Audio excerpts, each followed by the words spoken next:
Chuck Schumer has just proposed a brand new stimulus bill. This new legislation would provide millions of Americans with extra financial assistance during this crisis. Here's some big news on this. Chuck Schumer has announced that the new bipartisan plan to cap the amount that Americans pay out of pocket for insulin. If enacted, the bill, which is called the Insulin Act, it will aim to drop the amount that Americans pay for insulin down from $200 to $600 per prescription to a maximum of $35 per month. The Insulin Act aims to achieve this lower price by encouraging insulin manufacturers to reduce their list price. Schumer hopes to achieve this by ensuring that insurance plans and prescription middlemen cannot collect rebates. The bill aims to make insulin eligible for cost-sharing protections. The protections include a waiver of any applicable deductible and limiting copays or co-insurance to no more than $35 a month. Schumer told reporters the bipartisan agreement creates a unique moment for the Senate to come together and pass this life-changing legislation. Schumer said that patients and payers incur over $15 billion a year in direct medical expenses from diabetes in New York and another $6 billion in costs due to lost productivity. Diabetic also is one of the most expensive chronic conditions in the country, costing a total of $327 billion a year. Americans are tapping still into substantial savings that they've accumulated over the crisis. And during the start of the crisis, Americans' cash cushions grew as they hunkered down, sheltered in place, and stopped spending money on dining out and traveling. At their peak in December 21, Americans' excess savings totaled around $2.7 trillion. According to analysts, inflation has flared this year, reaching a 40-year high as prices for everything from gas to food have surged. Now, a chief economist has also told CBS News that American consumers have significant savings that they built up during the crisis to supplement their incomes as they try to digest this high inflation. So far, they have enough savings to cushion this blow, and high-income families socked away money by not traveling, eating at restaurants, and otherwise spending like they normally would due to crisis restrictions. By May, Americans' total savings dipped into $2.5 trillion, more than 10% of the country's GDP. The bottom 20% is the only group that didn't pay their crisis savings during the first quarter of the year. That's because workers employed in low-wage industries like hospitality, retail, and healthcare have seen their wages rise faster than inflation. Middle and higher income real wages, on the other hand, have lost ground given they are growing at a slower pace than inflation. Even Jerome Powell said there's no guarantee the central bank can tame runaway inflation without hurting the job market. During a meeting, Powell presented and repeated his hope that the Fed can help the economy by raising interest rates enough to just slow the economy and rein in surging consumer prices without causing a recession. And how soon you expect to see that funding get out the door?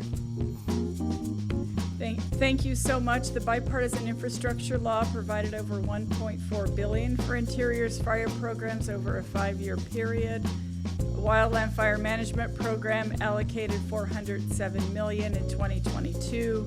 The Interior and U.S. Forest Service recently announced $120 million will be paid out as a supplemental salary payments to wildland firefighters. That was so we could raise everyone's pay to $15 an hour.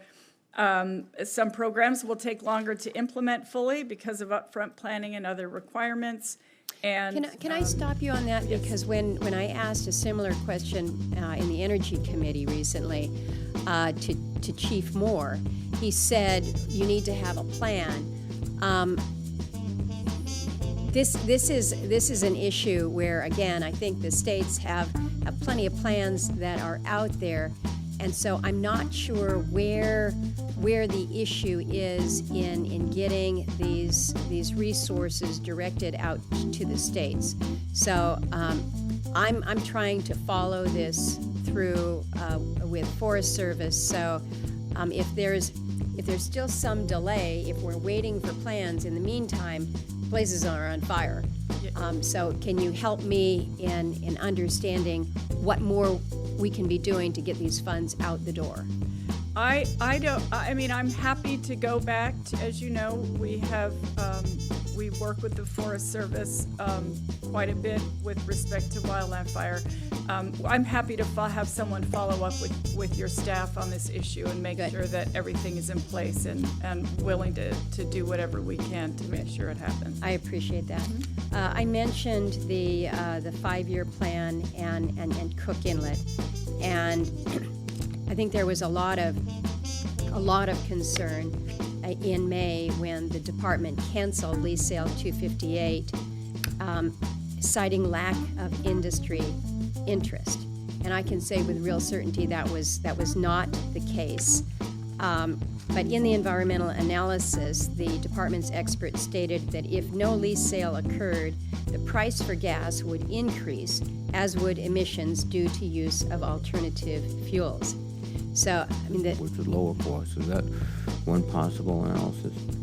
Well, I think there's a lot that goes into what the cost of fuel is. I think there's a lot happening around the world that have caused fuel prices to go up.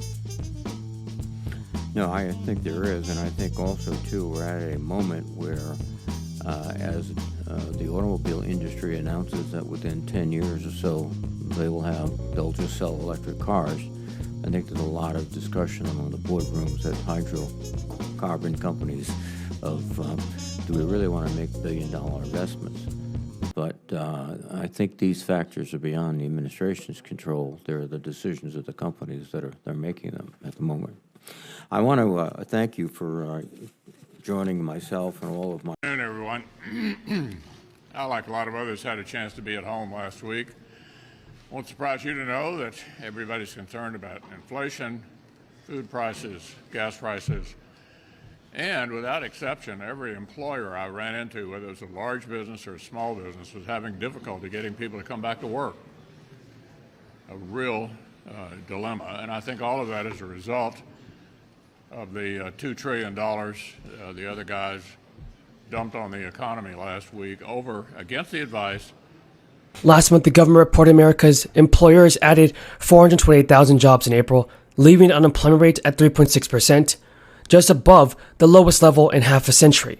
Hiring gains have also been consistent in the face of the worst inflation in 4 decades, with employers adding at least 400,000 jobs for 12 straight months. The government's May jobs report will be released tomorrow, with many expecting that 400,000 jobs added streak to be broken. This week, a separate government employment report said that the number of job openings across the economy went a little bit lower in April, but remains much higher. A big update on changes to Social Security, SSI and SSDI. U.S. Treasury Department just released a brand new statement in regards to whether millions of Social Security recipients will see a benefit increase or a $1,400 stimulus check. According to an updated report published by the government earlier today, the Social Security Trust Fund that most Americans rely on for their retirement will be able to continue to pay out benefits on a timely basis until 2034. That is 1 year later than the Treasury Department estimated last year. This improved analysis, signed by Treasury Secretary Jenny Yellen and Labor Secretary, projects that the government's disability insurance program will be able to pay full benefits over the next 75 years. This is the first time Social Security officials have issued such a rosy outlook since their 1983 report. Last year's report